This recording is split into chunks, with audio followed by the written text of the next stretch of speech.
Selamat pagi, Bapak Ibu Saudara sekalian. Puji Tuhan, hari Minggu ini kembali kita bisa dipertemukan. Saya percaya Tuhan Yesus yang setia, tetap setia menyertai saudara sekalian. Kembali kita akan merenungkan firman Tuhan pada pagi hari ini. Mari kita akan sama-sama menyimaknya di dalam nama Yesus. Tuhan memberkati.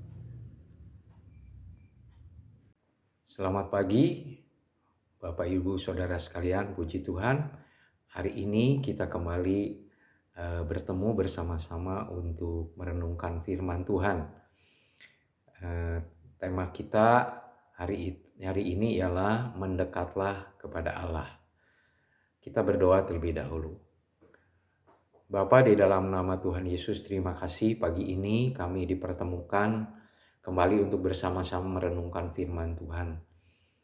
Kami tahu firman-Mu roh yang menghidupkan, sehingga ketika kami memahami firman Tuhan ini, meyakininya, maka kami boleh bersukacita, kami boleh bergembira karena kebenaran yang dimengerti oleh kami karena Tuhan memberikannya. Pada saat ini kami mohon bimbingan-Mu, ya Roh Kudus, supaya kami boleh memahami seperti apa yang sepatutnya kami paham, sehingga kami bersukacita, bergembira, dimerdekakan melalui firman Tuhan ini. Terima kasih Tuhan, dimanapun kami berada, kami tahu Engkau menyertai kami. Dalam nama Tuhan Yesus kami berdoa. Amin. Mari kita akan membaca 2 ayat yang terpampang di layar handphone kita.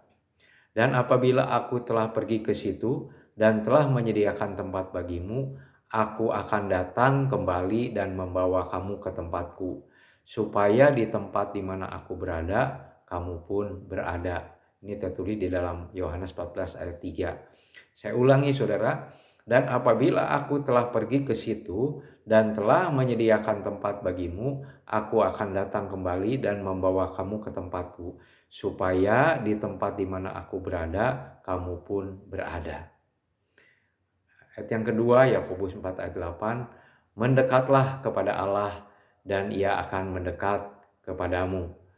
Tahirkanlah tanganmu, hai kamu orang-orang yang berdosa, dan sucikanlah hatimu, hai kamu yang mendua hati. Yakobus 4 ayat 8. Saudara-saudara sekalian, kalau kita bicara soal mendekat kepada Allah,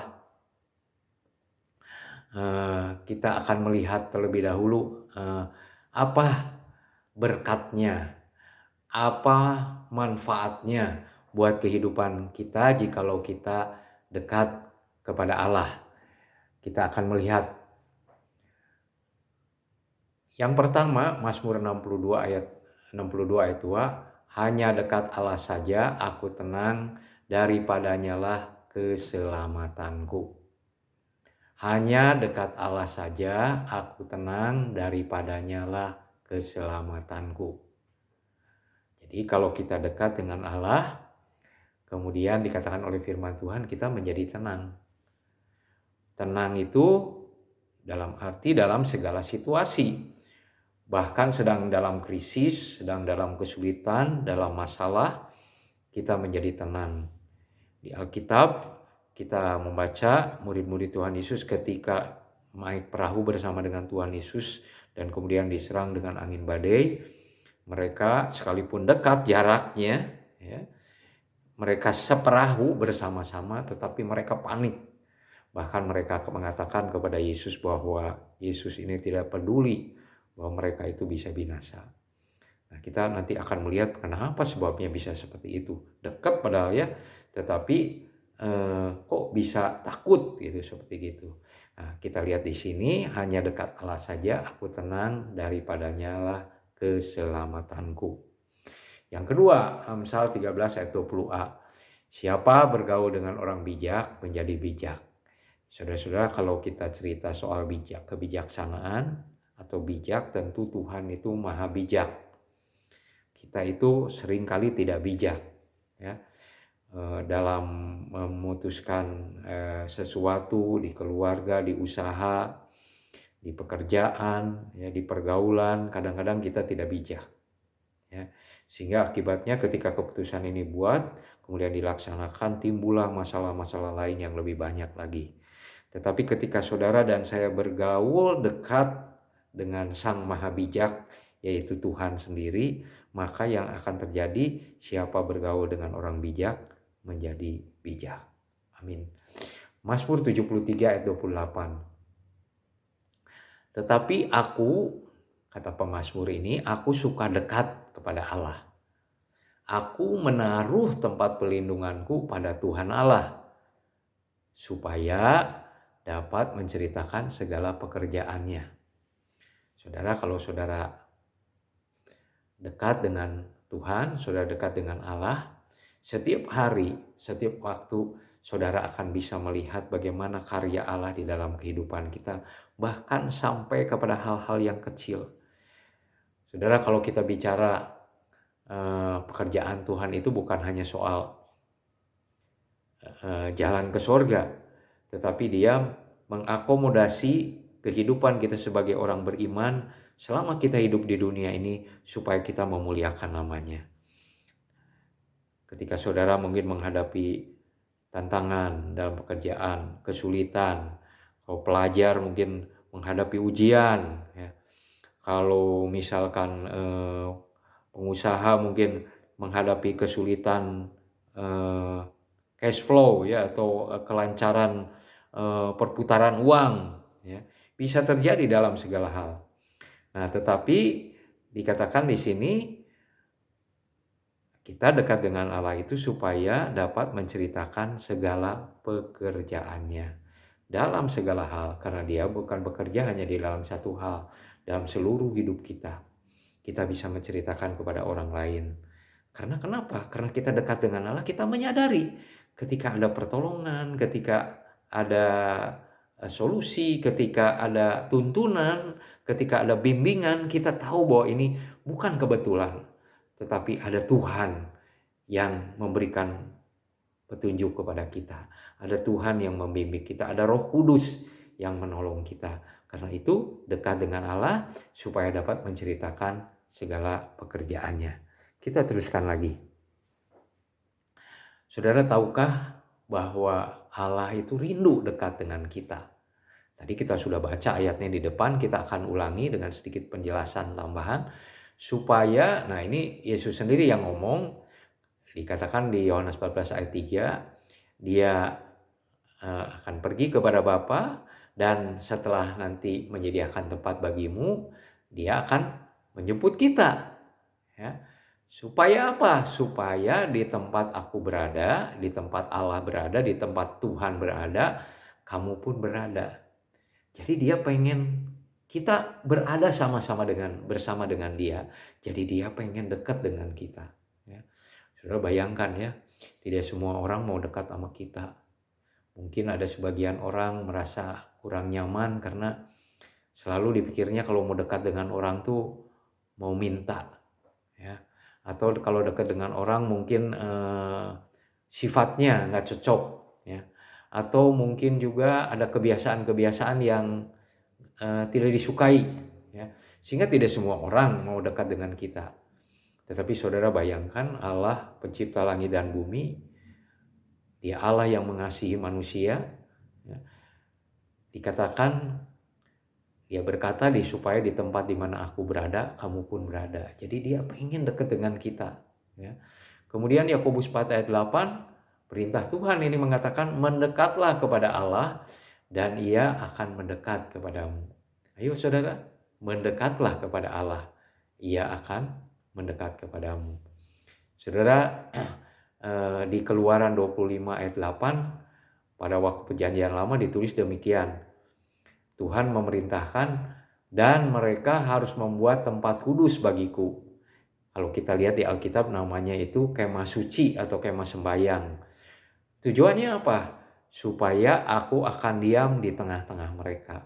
Saudara, orang Israel itu kalau kita baca riwayatnya, kekerasan hatinya, kadang-kadang bersungut-sungut, kadang-kadang dia tidak bersyukur.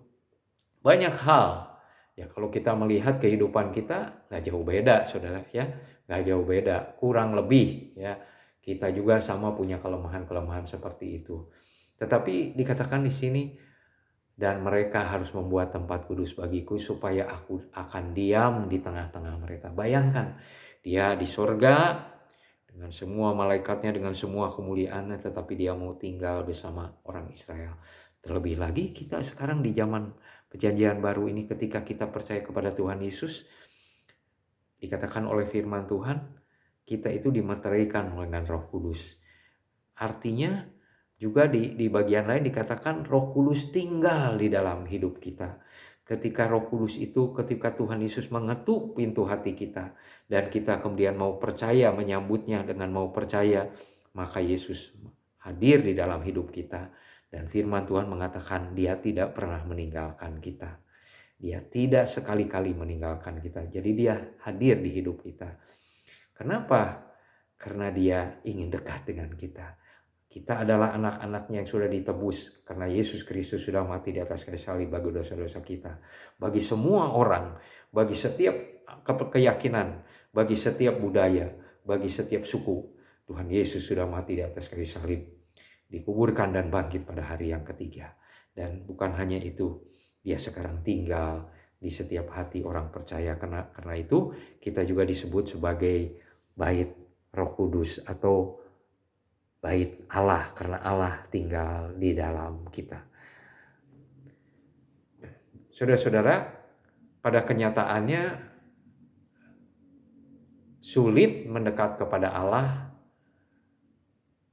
karena hati, ini maaf kurang huruf H ya.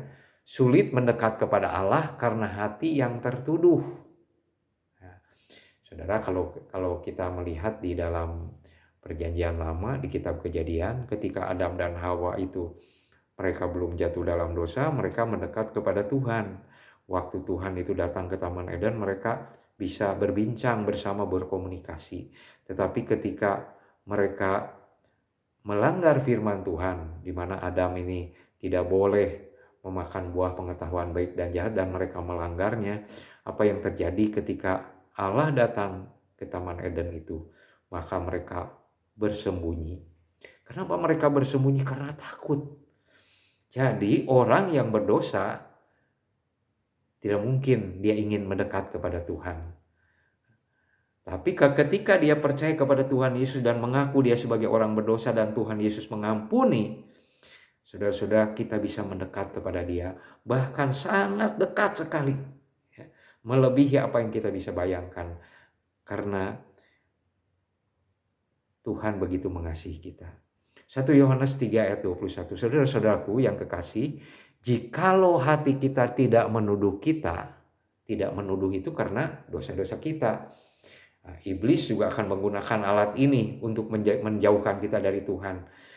Ketika kita akan mendekat kepada Tuhan, jika kita akan dituduh oleh hati kita, dikatakan kamu nggak berdosa, kamu nggak layak, sehingga mungkin kita nggak berani mendekat kepada Tuhan, bahkan tidak ke gereja, bahkan tidak lagi membaca Alkitab, tidak lagi mau berdoa, tidak lagi mau merenungkan firman Tuhan karena hatinya merasa tertuduh. Nah, firman Tuhan memberikan solusi, nanti kita lihat. Maka kalau hati kita tidak menuduh kita, maka kita mempunyai keberanian percaya untuk mendekati Allah. Jadi kalau misalkan hati kita menuduh karena dosa-dosa kita, ya kita nggak berani mendekat kepada Allah. Tapi ketika kita percaya kita sudah diampuni, bahkan kita sudah diangkat menjadi anak-anaknya, kita datang kepada Bapa kita. Kita datang bukan kepada hakim, kita datang kepada Bapa kita yang sangat mengasihi kita. Tidak ada kekhawatiran di dalamnya. Kasih itu melenyapkan ketakutan, terutama ketakutan terhadap dosa dan akibatnya. Karena Yesus Kristus sudah mati di atas kayu salib bagi dosa-dosa kita. Dan itu adalah solusi yang dikatakan di dalam 2 Korintus 5 ayat 19a. Solusi Tuhan mengatasi kebuntuan hubungan antara manusia dengan Allah. Tadi sudah disebutkan sejak dari Taman Eden adalah dengan cara bagaimana mengatasi kebuntuan itu dengan cara ia memperdamaikan kita dengan dirinya. 2 Korintus 5 ayat 19a. Sebab Allah mendamaikan dunia dengan dirinya oleh Kristus.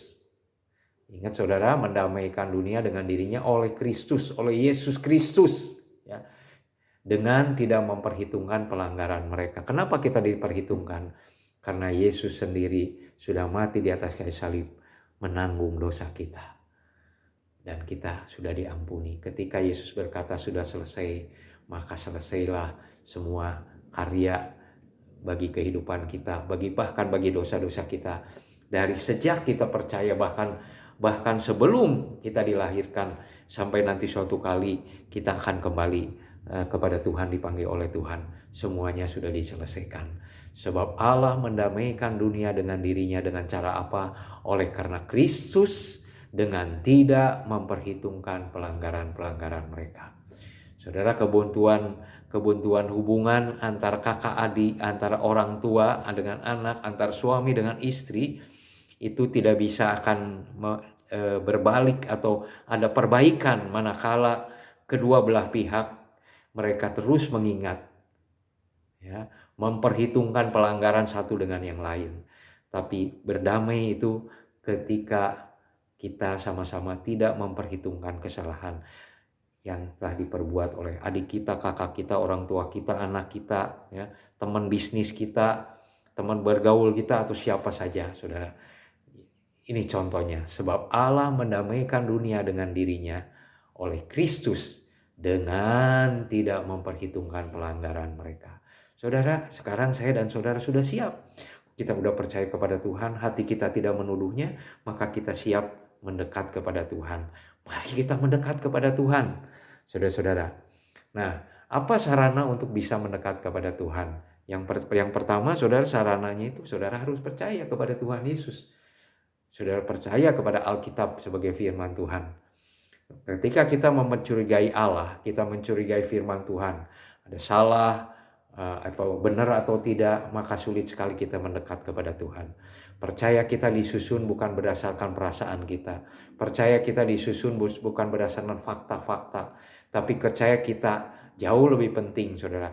Percaya kita dibangun kepada firman Tuhan.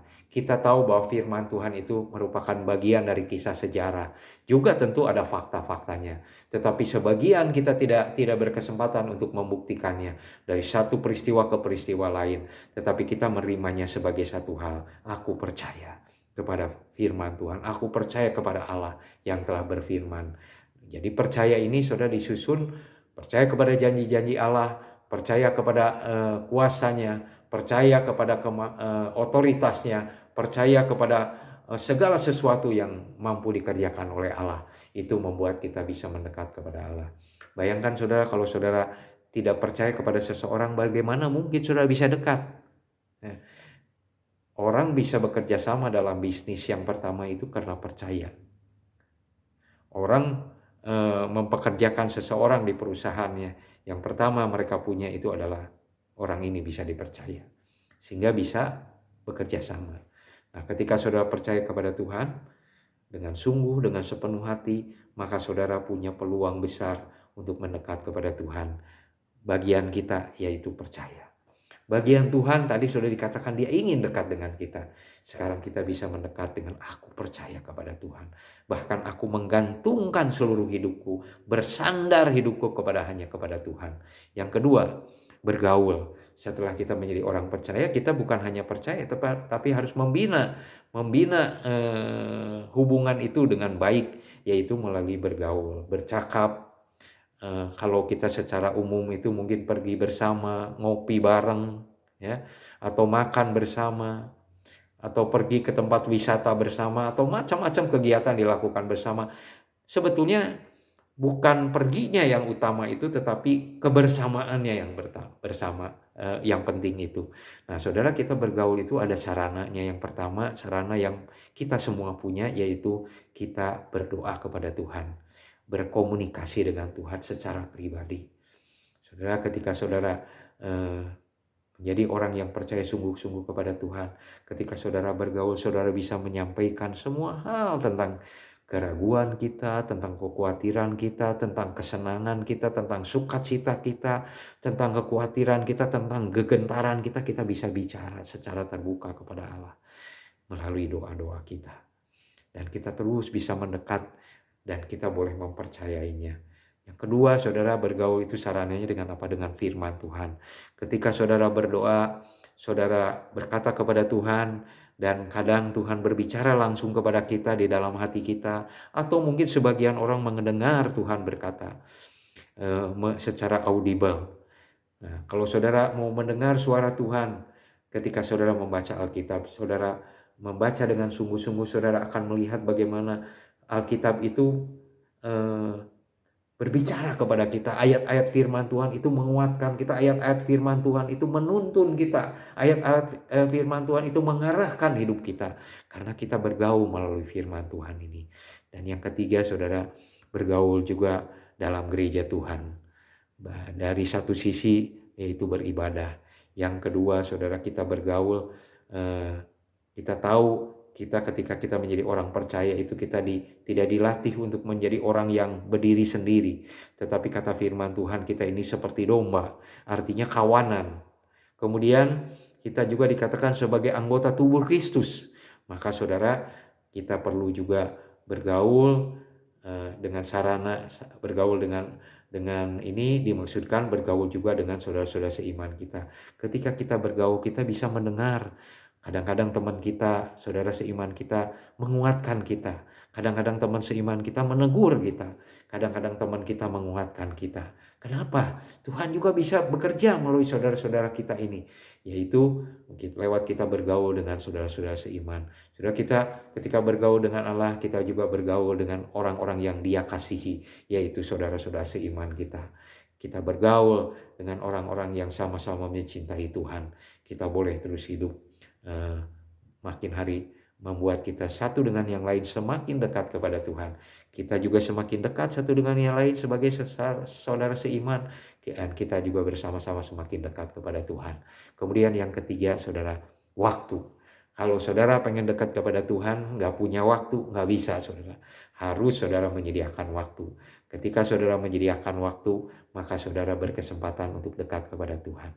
Sebab itu pada saat ini apa yang saudara harus lakukan? Sediakan waktu.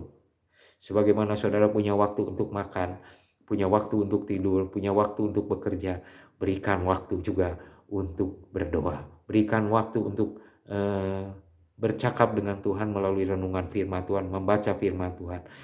Berikan kesempatan juga kita bisa bersekutu dengan saudara-saudara seiman kita, sehingga kita bisa dipakai Tuhan untuk menceritakan pekerjaan Tuhan kepada saudara kita, sebaliknya saudara kita kepada kita. Saudara-saudara, sebagai akhirnya, mendekatlah kepada Allah dan Ia akan mendekat kepadamu. Dia rindu dekat dengan saudara, supaya saudara bisa hidup tenang, supaya saudara bisa bijak di dalam kehidupan ini. Dan yang ketiga, saudara, supaya saudara bisa menceritakan pekerjaan-pekerjaan Allah yang terjadi dalam hidup saudara. Amin. Kita berdoa. Bapa, dalam nama Tuhan Yesus kami mengucap syukur. Saat ini Engkau sudah memberikan firman Tuhan kepada kami. Biarlah firman Tuhan yang saat ini kami renungkan boleh menjadi kekuatan kepada kami. Kami terdorong dengan kuat dengan kuasa Roh Kudus untuk mendekat kepada Tuhan, untuk meningkatkan kedekatan kami dengan Tuhan sepanjang hidup kami, sehingga kami mengalami ketenangan, hidup kami menjadi bijak, dan kami bisa menceritakan apa yang Tuhan kerjakan di dalam hidup kami. Terima kasih Tuhan, berkati setiap saudara-saudara kami yang mendengarkan pada saat pagi ini dimanapun mereka berada, berkati keluarganya. Biarlah Engkau cukupkan apa yang menjadi kebutuhan mereka, dan mereka boleh bersukacita karena firman Tuhan yang mereka dengar pada pagi hari ini. Dalam nama Tuhan Yesus, berkat Tuhan atas saudara semua. Amin.